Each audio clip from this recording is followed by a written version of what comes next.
Welcome to the Top Advisor Marketing Podcast brought to you by ProudMouth. I'm your host, Matt Halloran. Being your own loud is not new to marketing, but the mindset, strategies, and resources to help you get there are evolving faster than this industry is keeping up. It is time to find a new perspective on what works why and how to move your business forward. Listen as I interview guests to help you learn from them how to be your own loud. Let's get to the show.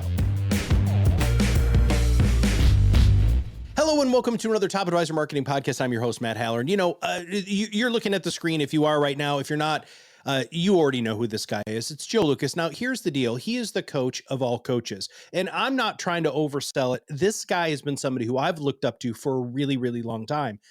We have had some very unbelievable epiphanies, him and I think a lot of people in the industry, that we all used to get like fighting for the scraps that fell under the tables off of advisors' main plates. And then we realized we're sitting at the table with them and there's so much more that we can do. Here's the thing. If you don't have a plan in place, nothing else matters. You can do whatever marketing, branding, communication, business planning, sales stuff, everything that you want to do, and you're going to fail if you don't have a great plan in place. And what we're going to talk about today is optimization with Coach Joe. Coach, welcome to the show. Matt, it's great to be here. And I'm really, really excited to share with your audience something that I've been working on for many years. I work with my personal clients, but I never really put a label on it, a frame on it, a methodology, if you will. And so this is really the first time ever we're going to be talking about it to advisors at large inside of this conversation. So all right, where do we begin? Right. So let's talk about what optimization really is. So let's kind of put a definition around it. To me, it's about getting the highest and best use, the highest return on investment, the highest return on time, energy, focus, efforts, money, all that, right? In that regard. And so, I've been doing this for nearly 30 years, and I've never seen an advisory practice, not one ever, that cannot be optimized. In other words, there are hidden profits, revenue potential that they're just not tapping into. And then I asked myself, well, why is that? Like, how come we're having this big like schism almost, right? I can't see it. And here's why. It just dawned on me recently, because advisors, when they're brought into this industry, I don't care if you came in through insurance company, broker deal, it doesn't matter. What are we always taught? More. Let's go get more households. Let's go get more money with more households. But when do we talk about profitability? So let me ask you a question. When is profitability taught in this industry? It is not. It's not. Never. That P word, what's that? We talk about gross. We talk about profits per house. We talk about revenue per household, right? We talk about taxes that you have to pay. But let's talk about profitability. And when I start talking to advisors about that, and I say, well, let's break this up into some different areas. And look, some are going to be more tangible than others. But I can take any practice, I don't care where they're located, and I can find additional profits just by running an optimization process. So here's what we need to look at. First off, what are the domains? I've come up with, there's 4 domains of optimization. There's what we call self-optimization, which we'll talk a little bit about. There's team optimization.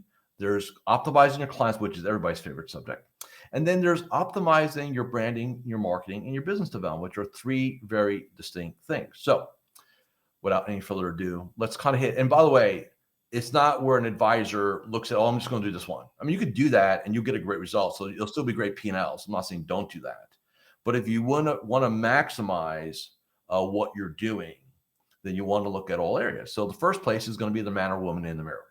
So you are the leader. So your business is a reflection of who you are as a person, how you think, what questions you ask yourself, your habits, your behaviors, your patterns, and so on. So what we want to start looking at is, how do we make you better at you? How do we do that? There's several areas. First off, how do you start your day? We call it a morning ritual. Do you have a written daily game plan? What is your mindset? And especially now with everything going on in the world, everything going on in the markets, everything going on in our industry, it is very simple. It's very easy to have what we'll call a scarcity mentality, a survival mentality, right? Like, oh man, I just got to hold on what I got. And my clients, we're like, hey, we're out there. Like we know, and this is when we want to be growing. So you have a choice. And by the way, it is a mindset. And somebody says, well, Joe, how can I have an abundance mindset? I'm barely paying my bills. I'm one bad quarter away from being out of this industry. I said, because you have an abundance of opportunity, but you're focused on your checkbook, and not focus on getting out there and getting new business. So yes, it is a mindset. Vision, you were alluding to planning. Yeah, if your goal is to just, and I hear this all the time from advisors, oh man, if I can just make $20,000 a month, what are they thinking? Well, that's my bills. So if I can make my bills, my overhead, I'm good. That creates a terrible pattern in the mind that will, for some advisors, they never get rid of their entire career, and they have a career of broken promises and unmet dreams, right? And that happens. So these are just some things that we want to take a look at. And then the last thing I would say just on self, and I've got like 18 others, but we're not going to do that here. Most advisors, this sounds like it's going to be a conflict, but it really isn't. Most advisors don't spend enough time thinking strategically, thinking about their business, thinking about where the opportunities are in their business, thinking how to get better at what they're doing, the better at the game of business. So they're not doing, they know they're thinking about, oh, what's on CNBC? What's on my to-do list? What's in my inbox? What's burning? What's on fire? That is not strategic thinking. And strategic thinking, by the way, is not going to happen in your office. You need to go out in the wilderness, out on the beach, on a boat, whatever you need to do. You need to have regular time to think strategically about your business. So that's number one. Number two, do more and think less tactically. So advisors have a doing problem. So they don't make enough calls. They don't ask for enough referrals. They're not after. They put the time in, and they think, well, oh man, I get up at 7 o'clock. I'm in the office by 8:30. I'm there at 6 o'clock. But if I were to look at your output, you could have got that output in 3 hours. The rest of the time, you're playing office. That is not optimal, right? That is not. In our game, in Magellan Network, every one Friday a month, we have what we call 10X Friday. And what the premise of that game is that, hey, we're going to take your normal standards and you're going to elevate them. Some may elevate times 10, some may not be realistic to do so, but here's what you're going to do. You're going to challenge yourself to do more output. And some of you guys are maybe saying, your listeners are saying, well, I'm not in sales. I'm running a business. Great. Call more COIs that day. Have more meetings with your staff. Check in on your top 10 clients. There's plenty of ways to 10X your Friday if you have the right mindset. So self is obviously the base of the pyramid, if you like to say. Now, let's talk about team. Hold on. Yeah. I want to pause you there, because sure. There's so much that you said there that we could just stop there. Oh yeah, and have the rest of the show. Yeah, 100%. But I just want the listeners to understand something.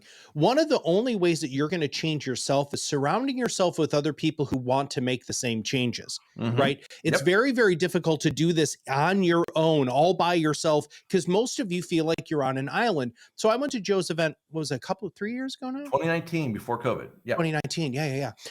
So being in that room was different, because the people in there looked at themselves as business owners, not financial advisors who ran a practice.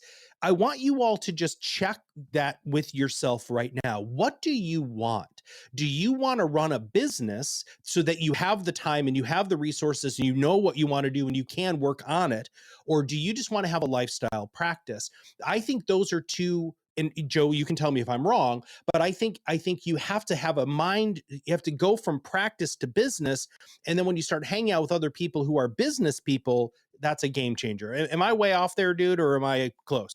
No, I mean, I'm not a big fan of the word practice to begin with, because that means we're still not sure if we're in the game or not. We're just like Alan Iverson, practice. What's practice, right?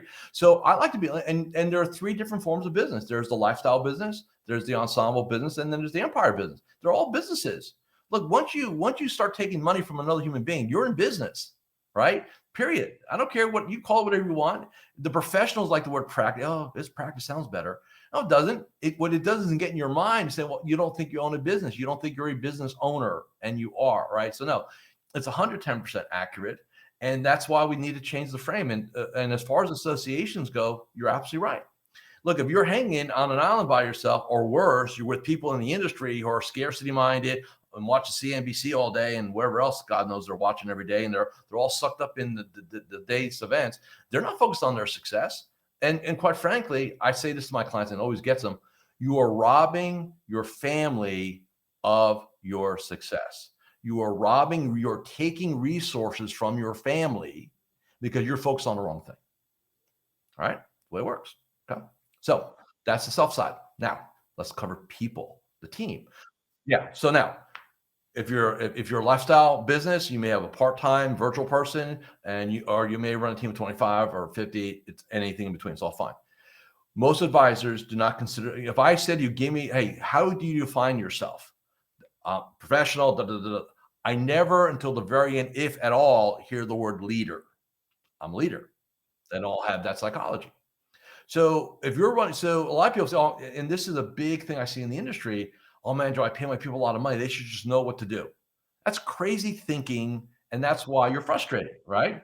So the first thing is, right person, right chair. So do we have the right people? Are they in the right chair? How do you know? There's ways to figure that out. You need to assess I don't care if it's 1 or 50, you need to assess right person, right chair.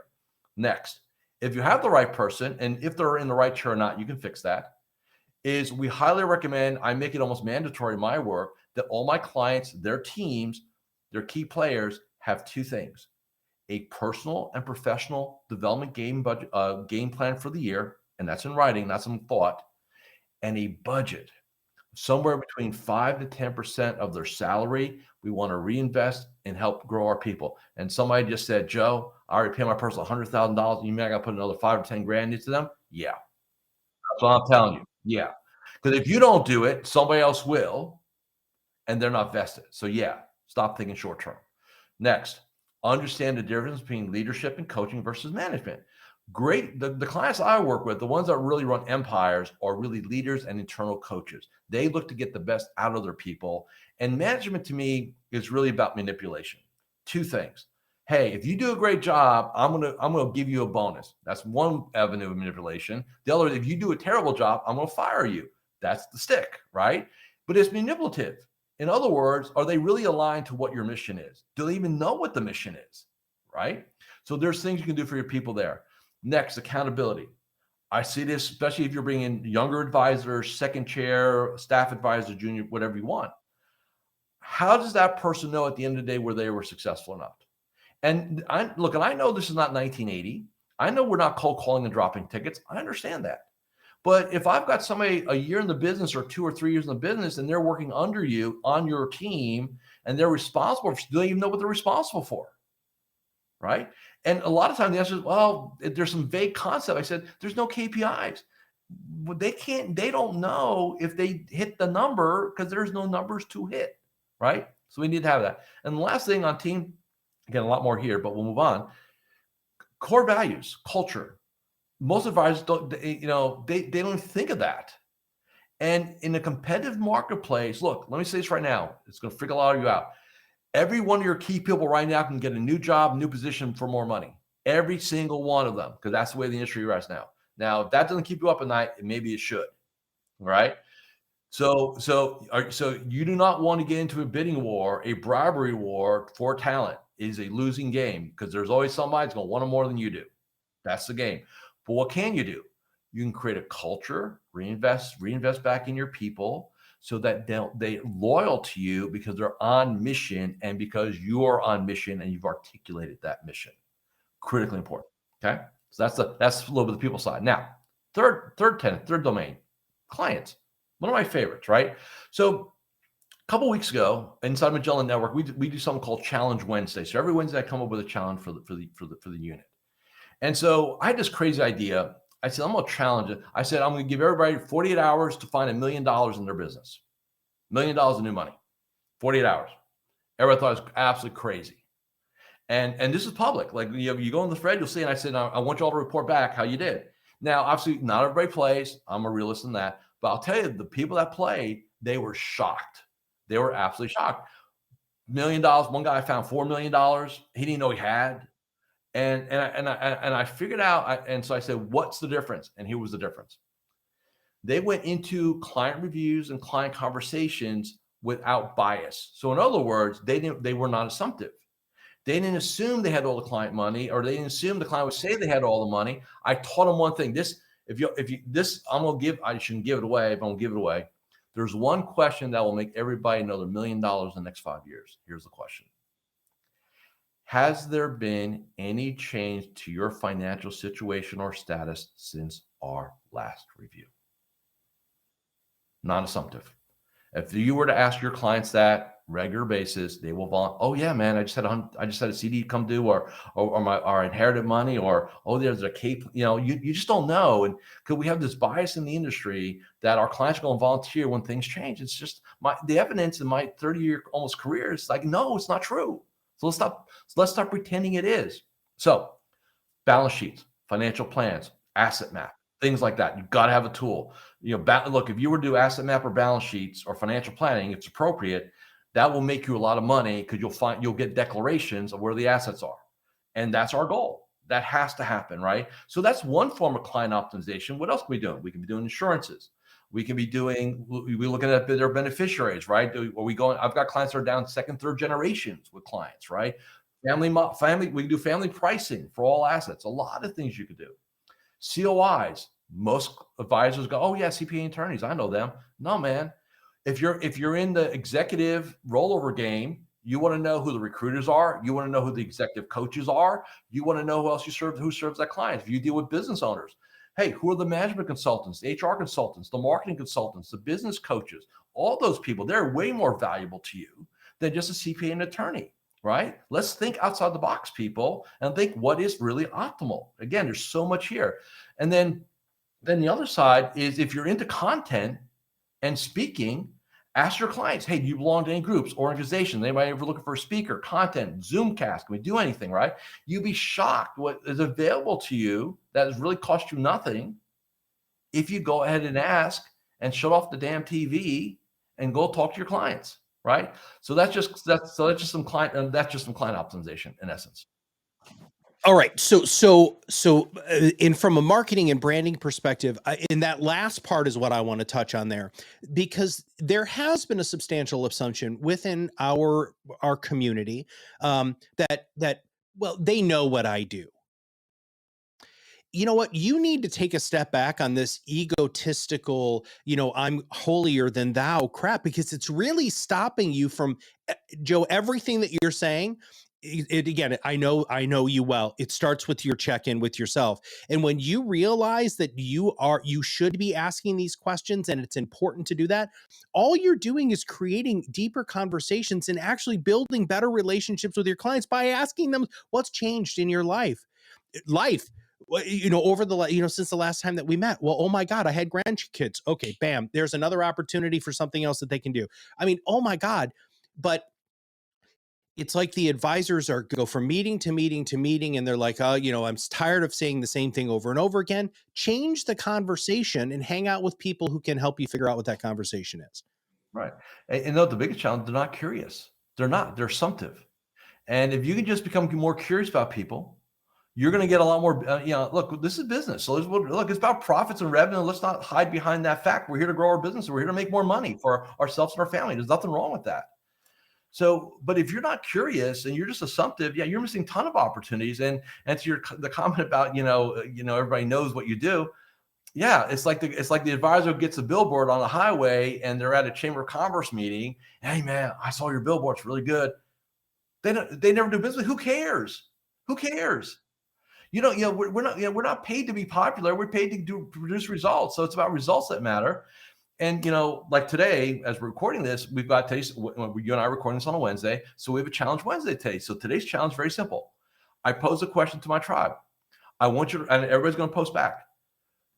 If you're sitting with a CPA or attorney, what are you going to tell them that's going to make them compelled to want to refer you? What's going to make you different? What's going to be your value prop? Don't just say we work with everybody and we're going to do a good job. Everybody says that. So what are you going to say? And I'm watching, before I got here, I'm watching, and some people have some really very powerful languaging around positioning, which is what this really is about, positioning, right? From that perspective. So yeah, man, it's very interesting. And when I lay this, like when I talk to a new potential new client or new member, or we're just talking to an advisor in general, I say, man, oh yeah, man, I got all my money. I said, you 100% sure? So if we ran an asset map on every one of them, you would swear to me on your family you got all the money. Oh, well, then they start backing off a little bit, right? They start backing off a little bit. I said, yeah, don't look, I've been at this game a long time. Don't tell me that, because I know the truth, right? It's there.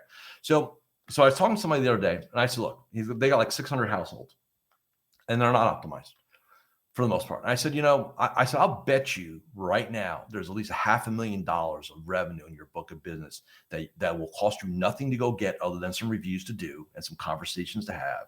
That's literally pure profit because you already have the overhead covered. You already have everything else in the household covered. This is like, well, if I give you 500 grand right now, what would you do? Oh man, I hired a junior advisor. Well, there's your junior advisor. What else do we do? Oh man, I've been thinking about starting a podcast. Well, there's a budget for the podcast, right? So there's all these things. So we all need profits so we can reinvest them back in our business to make our business bigger, better, even more profitable. It's symbiotic that way. It doesn't, you just can't wish it to happen. You've got to invest capital back in your business. You have to. That's what business owners do. That's what they do. So let's look a little branding, marketing, business. Yeah. So, okay. So let's, before we get to the brand, so we've got self, we've got clients. people. Clients. What was the third one? Yeah. Clients. Yeah. Okay, good. So let's just look at that stuff. Because one of the things that we say on the show all the time is you might as well be yourself because everyone else is taken. Self, right? What are you going to do with the resources that you have in front of you, which is your people, in order to stay in your lane and do what you need to do? There's your people. You have all of these existing relationships. And if you're a farmer, you can continuously harvest all of this great stuff with your people. But it all coalesces into this last piece. Now, that's not just because I'm terribly biased. It's because how do you communicate your Challenge Wednesday today? Those people who have that verbiage down on how they're going to separate themselves from the advisor down the street, that comes to marketing and branding. So go. Yeah. So branding, marketing, business development. You remember from 2019, there are three very different functions that advisors tend to lob into one, and it's a big mistake. So let's just we'll cover the branding real quickly because again, we can spend episodes on this. So I mean, first thing is just look at your own website. Does it really tell the right story? Does it have video? Is it really about you and your people, or is it about your process, which nobody cares about, by the way? Is it about your distinction, your designations? Nobody knows what they are, and things like that. So first question is your website inviting? Is there a call to action? Even if I'm referred there, oh, my buddy said I should check you out. So I Google you, your website shows up. Is it going to tell me what I need to do to engage in you and have a conversation? Is it upfront, right? And please do me a favor, get a video of yourself and your team, or at least a photo of you and your team. Stop with the lighthouses, stop with the sailboats, stop with the downtown pictures. We're not in a travel magazine. It drives me nuts. It's the most valuable real estate you have on the whole, excuse my language, damn site. And it's like a travel magazine. Stop the insanity. Tell your designers, I want a picture of my team, a video, stuff like that. So that's number one. If you get nothing else out of that section, this section here, do that. Incredibly important, right? Now, bios.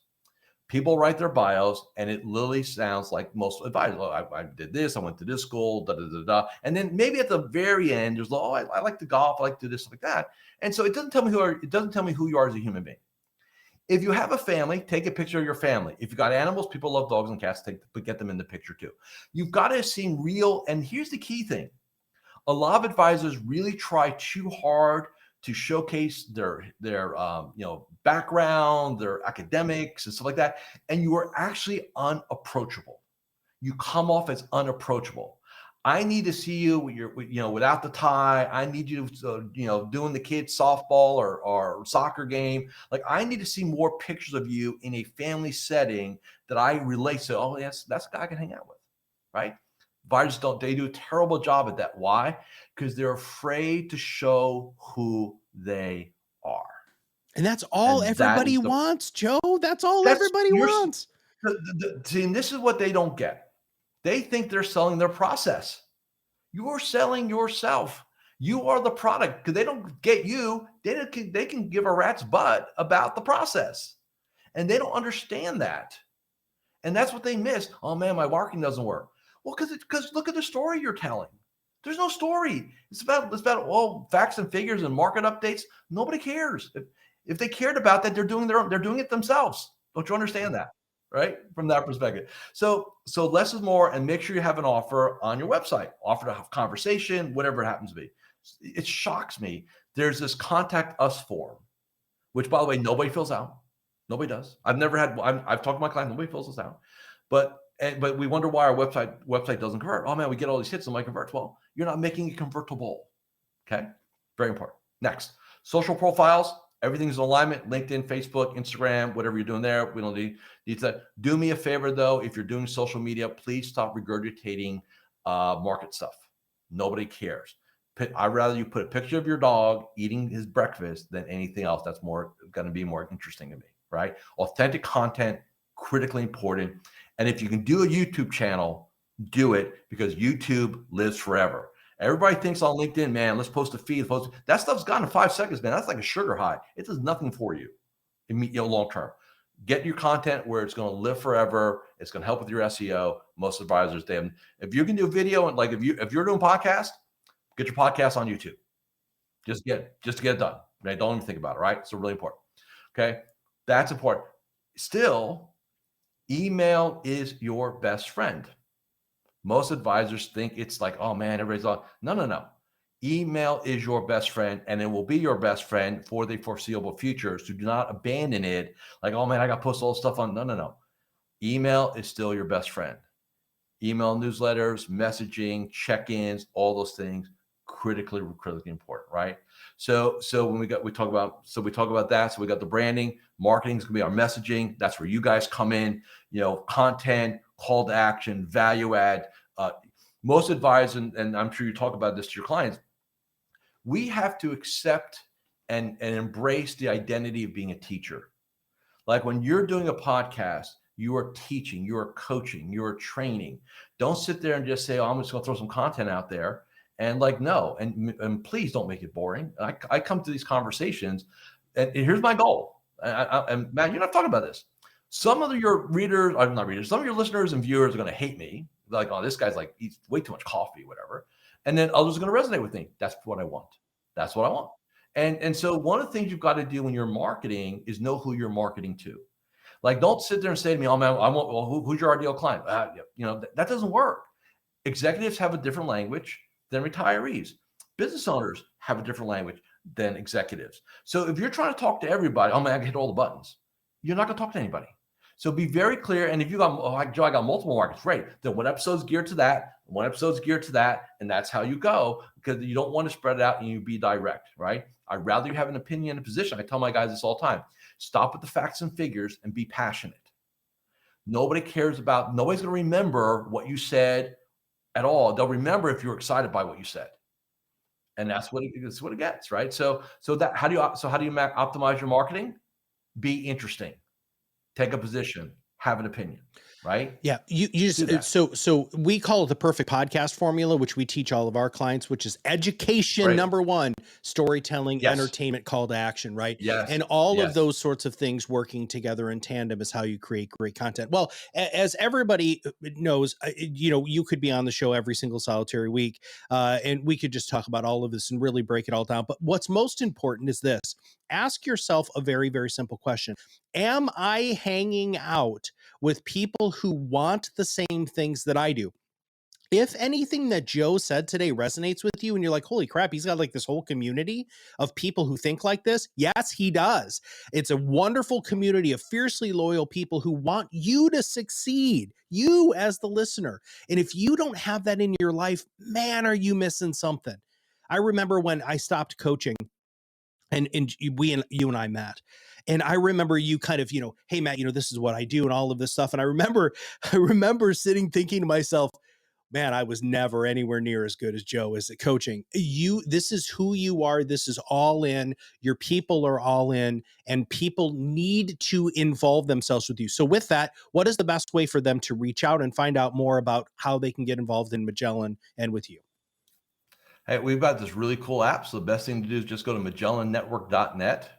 And it's gratis to me. I want to provide massive value up front, and come in, check out our community. You can stay forever, never pay a dime, and you get value of it. If you want to ascend into the tribe, the premium tribe, the platinum tribe, well, we'll talk about that down the road. That's fantastic. All right. We'll make sure that we have that in the show notes. Joe, it's always a pleasure.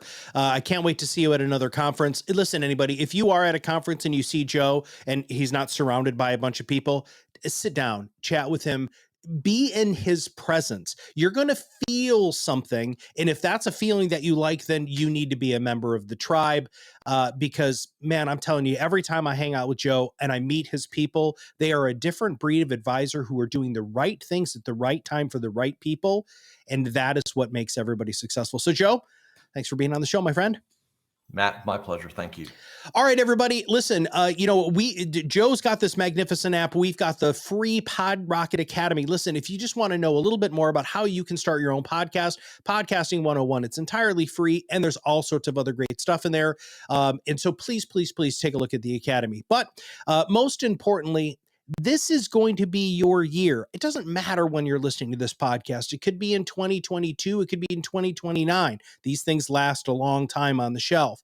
If it's 2029 and you're listening to this and you're like, oh my God, I really need to try to get my stuff in a row, Joe's still going to be around. He's got a long-term plan, which is why I'm saying that. We were talking about that earlier. He's going to be doing this for many, many years to come. You need to make this decision. You owe it to yourself to change who you are in the marketplace. And it all starts with you. Joe is amazing at setting that foundation and then building an amazing practice on top of it. So for Joe and all of us here at ProudMouth, this is Matt Halloran, and we'll see you on the other side of the mic very soon. Thanks for listening to the Top Advisor Marketing Podcast, brought to you by ProudMouth. If you want to know more about how you can be your own loud, visit us at proudmouth.com and sign up for the Pod Rocket Academy. Through courses and office hours led by professional podcast producers and digital marketers, you will learn everything you need to know to become the trusted subject matter expert you were meant to be.